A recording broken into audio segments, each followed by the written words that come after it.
Alex, I was cleaning out the back corner of the shop this morning. Found a piece of purple heart I bought. Oh, probably back when flip phones were still high tech. Haha. So Tuesday? Hey, watch it. It was buried under a pile of offcuts. And it hit me. Every woodworker has that graveyard of beautiful scraps. Pieces too small for a table, but too expensive to throw away.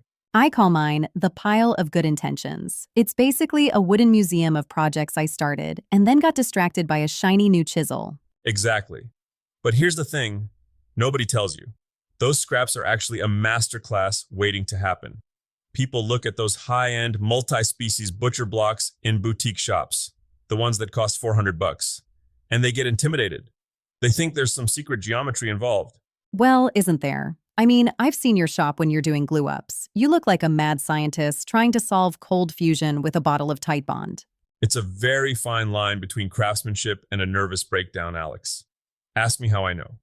But today, I want to talk about why the butcher block is the ultimate demystifier project. It's the perfect way to turn that scrap pile into something that looks like $1,000,000. Okay, I'm listening. But for the person at home who's looking at a pile of random cherry, oak, and maybe some leftover walnut, where do you even start? Because if I just glue random sticks together, it's going to look like a high school shop project gone wrong. It's all in the milling and the mapping. That's the stage where most people rush, and that's where the disaster starts. I spent 2 hours this morning just milling stock to 1.5 inches. Wait, hold on. 2 hours? Just cutting them to size? 2 hours. If your boards aren't perfectly square and identical in thickness, your glue up is going to look like a staircase. And if you try to fix that with a sander later, well, let's just say you'll have a very smooth, very wavy board that won't hold a glass of water straight. So the secret isn't some fancy joinery. No dovetails or mortise and tenons hidden in there? Nope, just good old-fashioned butt joints and a lot of glue. But the mapping is the art. I like to lay them all out and draw a big triangle or a wiggly line across the top of all the boards with a pencil. A wiggly line. Very technical, Tiger. It actually is. If you scramble the boards, you just look for the line. It's like a puzzle for people who've had too much sawdust in their coffee. It keeps your grain pattern and your order exactly where you want them. Okay, let's talk about the glue. Because I've seen you get stressed about open time, and when you're gluing up 20 different pieces of wood at once, that's a lot of surface area. Oh, the glue up panic. It's a real medical condition. You start sweating, the glue starts curing, and suddenly you're trying to move a board that's stuck faster than my Uncle Mort's Buick in a snowstorm. Haha. So how do you avoid the panic, especially if you have a small shop? Here's the thing nobody tells you. Don't do it all at once. If your planer is only 12 inches wide, don't try to glue up a 24-inch countertop. You glue it up in two separate sections. Wait, really? You just leave a gap? Exactly. In the video we were looking at from Wes, he does something brilliant. He lines up all the boards for the full width, but on one middle board he doesn't put any glue. He calls it the wiggly line board. You glue up two 12-inch slabs separately. That's actually genius, because then you can run those two smaller slabs through the planer to get them perfectly flat before joining them together. Exactly. You're letting your tools do the hard work.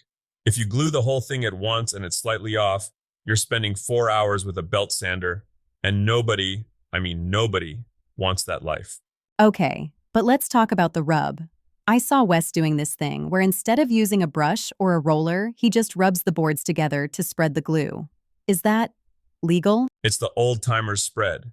You put a heavy bead of Tite Bond 2, and it has to be Tite Bond 2 or 3 for a kitchen surface because of the water resistance, and then you just rub the faces together. It creates a suction. If you do it right, the boards will almost stay together without clamps for a second. But isn't that messy? Woodworking is just the adult version of playing in the mud, Alex. If you aren't getting glue on your hands, are you even working?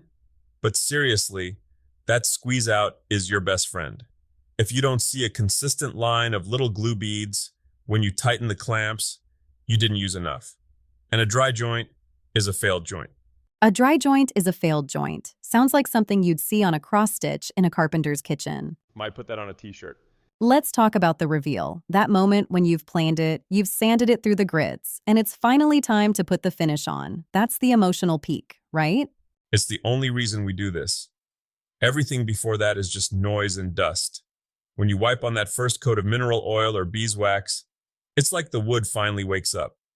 The walnut goes deep chocolate, the cherry turns that warm honey color. And the best part is, this was all trash 2 days ago. Precisely. You've taken something destined for the scrap bin or the fireplace and turned it into an heirloom. A butcher block is meant to be used. It's meant to be scarred, cut on, and lived with. So, what's the one thing you want a beginner to remember? The one who's staring at their pile of scraps and feeling like they're going to mess it up. Don't chase perfection in the wood, chase it in the prep. If your boards are square and your glue is wet, the wood will do the rest of the beauty for you. And honestly, even if you have a gap or a character mark, tell them you meant to do it. Haha, the artisan's choice excuse. Exactly. Still tastes like oak. Maybe that's the real secret ingredient. Thanks for hanging out in the den today. Now go turn some scraps into something beautiful. And for heaven's sake, cover your coffee cup.